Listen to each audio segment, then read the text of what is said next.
சுவாமியே சரணமையப்பா. என் அன்பு உறவுகள் அனைவருக்கும் வணக்கம். கார்த்திகை மாதம் எல்லா இடத்துலையும் கேட்கக்கூடிய வார்த்தை சுவாமியே சரணமையப்பா.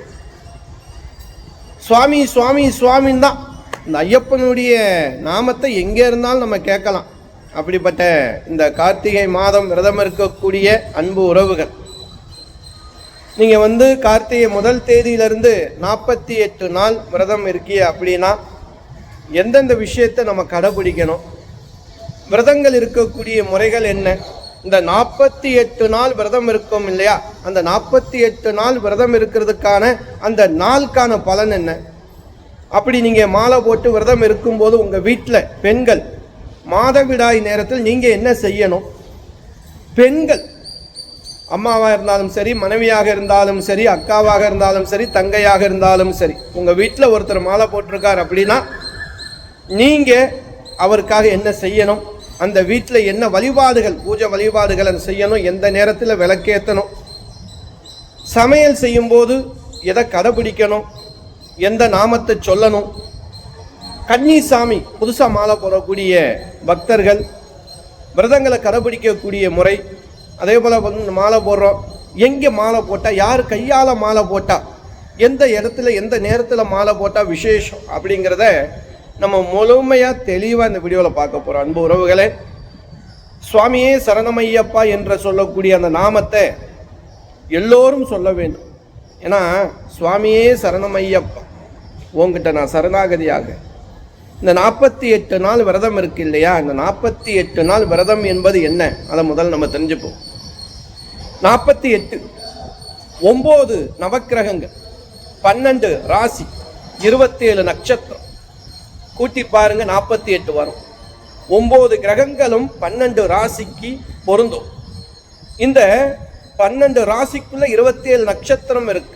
அப்ப 27 12 9 48.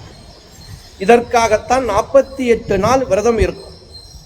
இப்படி 48 நாள் விரதம் இருக்கும்போது ஐயப்பனுக்காக மனம் உருகி, அதாவது நம்ம மாலையாக ஐயப்பனை சுமந்திருப்போம். நம்மளுடைய மனசுல, இதயத்தில் நம்ம தான் ஐயப்பன். அப்படி இருக்கும்போது இந்த ஐயப்பனுக்காக விரதம் இருக்கக்கூடிய நம்ம எதை வழிபடணும், எதை கடைபிடிக்கணும் தெரியுமா? முதல்ல இப்போ ரொம்ப பேருக்கு புகைப்பிடிக்கிற பழக்கம் இருக்கும், ரொம்ப பேருக்கு போயில போடுற பழக்கம் இருக்கும். ஆனால் கண்டிப்பாக இந்த 48 நாள் நீங்கள் அதை தொடவே கூடாது. ஐயப்பனுக்காக நீங்கள் செய்யக்கூடிய முதல் விஷயம் இதுதான். மாலை போடக்கூடிய சுவாமிமார்கள் முதல்ல சரியான குருசாமியை தேர்ந்தெடுங்க.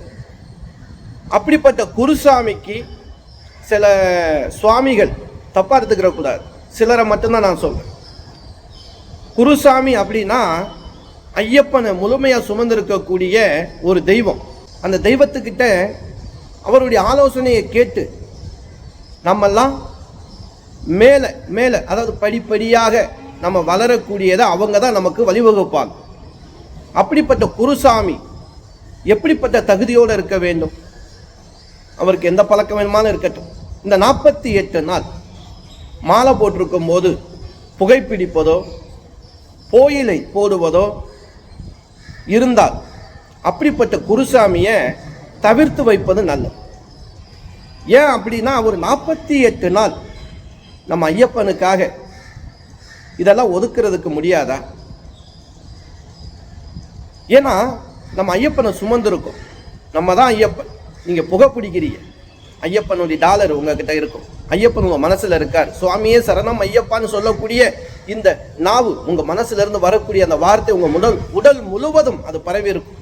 அப்படி இருக்கும்போது இந்த புகை பிடிக்கும் போது, இந்த புகை உள்ளே போகும்போது நீங்களே கொஞ்சம் சிந்திச்சு பார்க்கணும், அது நல்லதா? அந்த ஐயப்பனையே நம்ம கலங்கப்படுத்துகிறோம் இல்லையா? அது மாதிரி கோயிலை போடுறோம், நம்மளை அசுத்தப்படுத்துகிறோம். நம்ம சுத்தமாக இருந்து இந்த 48 நாள் இந்த மனசை, இந்த இதயத்தை ஒரு கோவிலாக, அந்த கோவிலுக்குள்ள ஐயப்பனை சுமந்து அவருக்கு தினமும் ஆராதனைகள், அபிஷேகங்கள், நாமங்கள் சொல்லி, சாமியே சரணமையப்பா என்ற நாமத்தை சொல்லி இந்த உடலை புனிதப்படுத்த வேண்டாமா? இந்த இந்த எண்ணம்ங்கிற இந்த மனசுங்கிற அந்த கோவிலை, இந்த கோவிலுக்குள்ள குடியிருக்கக்கூடிய ஐயப்பனை நம்ம குளிர வைக்க வேணாமா? இந்த 48 நாள் நீங்கள் அப்படி இருந்தீங்க அப்படின்னா உங்கள் வாழ்க்கையில் அடுத்து இந்த மாதிரி ஒரு தீய பழக்கத்துக்குள்ள என்னமே போக விடாம அந்த ஐயப்பன் நம்மளை தடுத்து நிறுத்துவார் அல்லவா? உங்க குடும்பத்துக்கு ஒரு நல்லது செய்வார் அல்லவா? ஐயப்பனை நம்பின யாரும் எந்த மாலை போட்ட எல்லோருக்கும் தெரியும், நம்ம சரியாக இருந்தோம் அப்படின்னா பெரிய பெரிய துன்பங்கள், கஷ்டங்கள், வேதனைகள் வந்தாலும் காத்து நிற்கக்கூடிய தெய்வம் சரணம் ஐயப்ப சுவாமி தான். சபரிமலை ஐயன் தான். இந்த சபரிமலை ஐயனை கும்பிடும்போது கருப்பசாமி ஒன்று இருக்கும் கூட, ரொம்ப விசேஷம்.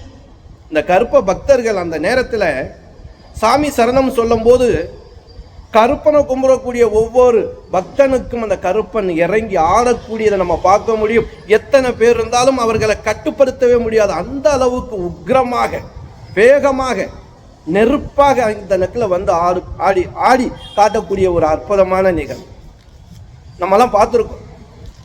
அப்படி நம்ம மனசுலையும் உடல்லையும் இறங்கக்கூடிய அந்த சாஸ்தாவை நம்ம எப்படி பார்த்து கொள்ள வேண்டும்? உங்க உடலையும் ஆரோக்கியமாக வைத்து கொள்ள வேண்டுமா? அதுக்கு ஐயப்பன் முழு துணையா இருப்பார். உங்க உடம்புல ஏதாவது ஒரு நோவு இருக்கு அப்படின்னா இந்த 48 நாள் நீங்க விரதம் இருக்கும்போது அந்த உடல்ல இருக்கக்கூடிய நோவு உங்களுக்கு காரிய தடையாக இருக்கு, ஒரு திருமண தடை இருக்கு, வாழ்க்கையில ஒரு தொழில் தடை இருக்கு, எதுவாக இருந்தாலும் சரி ஐயப்பனுக்காக நீங்க 48 நாள் உங்களையும் உங்கள் உடலையும் உங்கள் உயிரையும் அவர்கிட்ட சமர்ப்பணம், சரணம், அவர்கிட்ட நம்ம சரணம் ஆயிட்டோம்.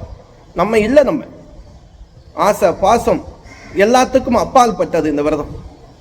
நீனே கெதின்னு சொல்லி பாதத்தை பிடிச்சிட்டோம். அதுக்கப்புறம் என்ன நமக்கு தேவையானதை எடுத்துக்கிறது? புகையிலையும் பீடியவும். சரி, ரொம்ப பேர் கேட்டாங்க இந்த விரதம் இருக்கும்போது காலனி போடலாமா அப்படின்னு. ஆனால் அப்போ இருந்த இடங்கள் சூழல் வேறு, ஆனால் இப்போ இருக்கிற இடம் சூழல் வேறு. நம்ம நடந்து போனாலும் இடங்கள்லாம் சரியில்லை. கிருமி தொற்று அதிகமாக பரவுறதுக்கு வாய்ப்பு இருக்கிறதுனால குருசாமியோடு, உங்களுடைய குருசாமி இருக்கார் இல்லையா, அவருடைய அனுமதியோடு நீங்கள் புதிய காலனி வாங்கி போட்டுக்கிறலாம். அதே போல் வந்து காலையில் இந்த 48 நாள் விரதம் இருக்கக்கூடிய அன்பு உறவுகள், சுவாமிமார்கள், கன்னிச்சாமிகள் காலையில் சூரிய உதயத்திற்கு முன்பாக எழுந்து நீராட வேண்டும். நம்ம பேர் சுடுதண்ணி ஊற்றணும்னு சொல்லுவாங்க. ஆனால் வந்து குளிர்ந்த நீரில் குளித்து நீங்கள் பழகிட்டீங்க அப்படின்னா நீங்கள் வந்து ஏன்னா இந்த மாதம் வந்து குளிர் மாதம், பனி அதிகமாக பெய்யும். இதை வந்து நம்ம வந்து கட்டுக்குள்ளே கொண்டு வரலாம், நம்ம உடல் கட்டுக்குள்ளே கொண்டு வரலாம், நம்ம பக்குவத்துக்குள்ளே கொண்டு வரலாம். ஆனால் நீங்கள் வந்து மாலை போடும்போது அந்த குருசாமி உடைய ஆசீர்வாதத்தாலும் அவருடைய வழிமுறையை நீங்கள் கரெக்டாக தேர்ந்தெடுத்து அவர் சொல்லக்கூடிய வழிகளையெல்லாம் நீங்கள் ஃபாலோ பண்ணணும். ஏன்னா அவர் தான் ஐயப்பன். அவர் கையால் நீங்கள் மாலை போட்டுக்கிறலாம். இல்லை அப்படின்னா உங்கள் ஊருக்கு பக்கத்தில் கோவில் இருந்துச்சு அப்படின்னா அந்த கோவிலில் இருக்கக்கூடிய பூசாரியோ அர்ச்சகர் கையாலேயோ நீங்கள் மாலை போட்டுக்கிறலாம். இல்லை அப்படின்னா உங்கள் அம்மா கையால் நீங்கள் மாலை போட்டுக்கிறலாம். இப்படி மாலை போட்டு நீங்கள் 48 நாள் விரதம் இருக்கும்போது, இப்போ ஒருத்தர் கேட்டார், ஐயா நான் வந்து கறி கடை வச்சுருக்கேன், நான் வந்து மீன் வியாபாரம் செய்கிறேன், இதெல்லாம் எப்படி அப்படின்னு. தொழில் வேறு, இது வேறு. ஏன்னா தொழிலை பொறுத்த வரைக்கும் கடவுள் அதுதாங்க நமக்கு, அதுதானே நமக்கு வருமானம் கொடுக்குது. இதனால எதுவும் கிடையாது. நீங்கள் வந்து அந்த மீன் வியாபாரம் பண்ணலாம், உங்களுக்கு மாமிஷ வியாபாரம் பண்ணலாம். இது வந்து உங்களுடைய தொழில். இதுக்கும் அதுக்கும் சம்பந்தம் இல்லை. அது சாப்பிடத்தான் நம்ம கூடாது. அதுபோல் நம்ம வந்து விரதம் இருக்கக்கூடியவங்க முழுமையாக பட்னி இருக்கணுமா? அப்படியெல்லாம் கிடையாது. ஏன்னா கன்னி சாமிகள், சிறிய குழந்தைகள்லாம் விரதம் இருப்பாங்க. குழந்தைகளுக்கு விரதம் இருக்கக்கூடியவர்களுக்கு கட்டுப்பாடு இல்லைங்க. ஏன்னா அவங்க சாக்லேட் கேட்பாங்க, ஐஸ்கிரீம் பார்த்தா கேட்பாங்க. ஏன்னா மாலை போட்டு நம்ம இதெல்லாம் சாப்பிடக்கூடாதுன்னு அழுவாங்க. அப்படி அழுக விடக்கூடாது. கன்னி சேர்ந்த சின்ன சாமிமார்கள்லாம் அவங்க கேட்குற ஆசை, அவங்களுக்கு கட்டுப்பாடு இல்லை, உணவு கட்டுப்பாடு இல்லை அவங்களுக்கு. நம்ம அதே போல் காலையில் சீக்கிரம் எந்திரிச்சு குழந்தைகளை, ஒரு 12 வயசுக்குள்ளே இருக்கக்கூடிய குழந்தைகள் மாலை போட்டிருக்காங்கன்னா அவங்க சீக்கிரமாக எந்திரிச்சு குளிக்கணுமா? அப்படியும் கிடையாது. ஏன்னா அவங்க சிறு குழந்தைகள். ஐயப்பன் அங்கே வந்து அவர்களுடைய நிலைமை தெரியும்.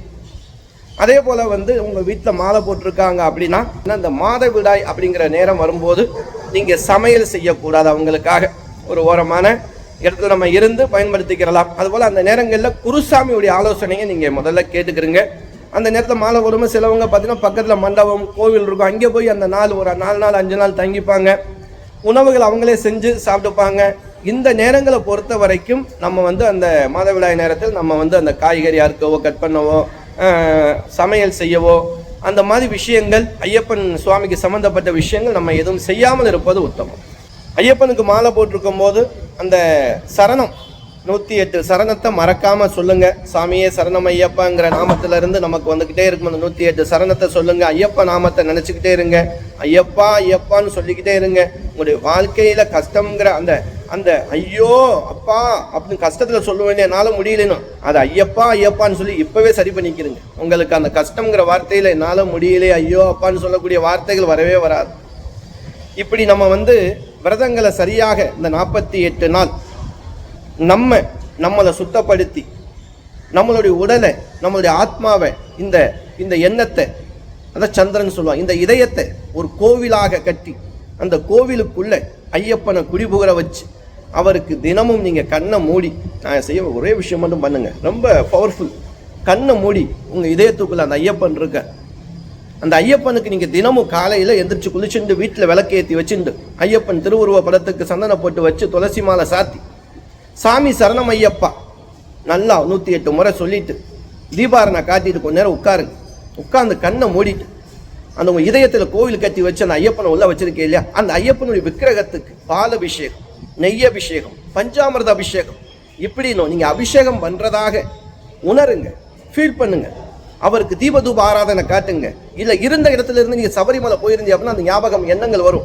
படி ஏறி ஐயப்பனை பார்த்த நேரம் தரிசனம் அந்த ஞாபகம் இருக்கும். அந்த ஞாபகம் நீங்கள் தினமும் படி ஏறுங்க, தினமும் ஐயப்பனை போய் பாருங்க. இந்த எண்ணத்தால் நீங்கள் அதை கற்பனையாக அதை நீங்கள் கொண்டு ஒவ்வொரு நாளும் செய்யும்போது ஐயப்பன் மகிழ்ந்து உங்களுக்கு வேண்டிய வரத்தை கொடுப்பார்.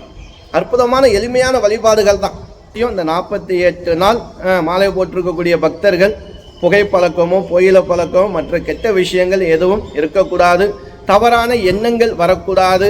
ரொம்ப அதாவது சொல்லுவாங்க பிரம்மச்சாரி விரதம் அப்படின்னு சொல்லக்கூடியது ரொம்ப கட்டுப்பாட்டோடு மனக்கட்டுப்பாடு ரொம்ப ரொம்ப முக்கியம். ஏன்னா புதுசாக கன்னிசாமி மாலை போடும்போது குருசாமியுடைய அனுக்கிரகம் ரொம்ப நாள் மாலை போட்டவங்களுடைய வழிமுறையெல்லாம் கொஞ்சம் அவங்ககிட்ட கேளுங்க, எப்படி இருக்கணும் என்ன ஃபாலோ பண்ணணும் அப்படின்னு கண்டிப்பாக சொல்லுவாங்க.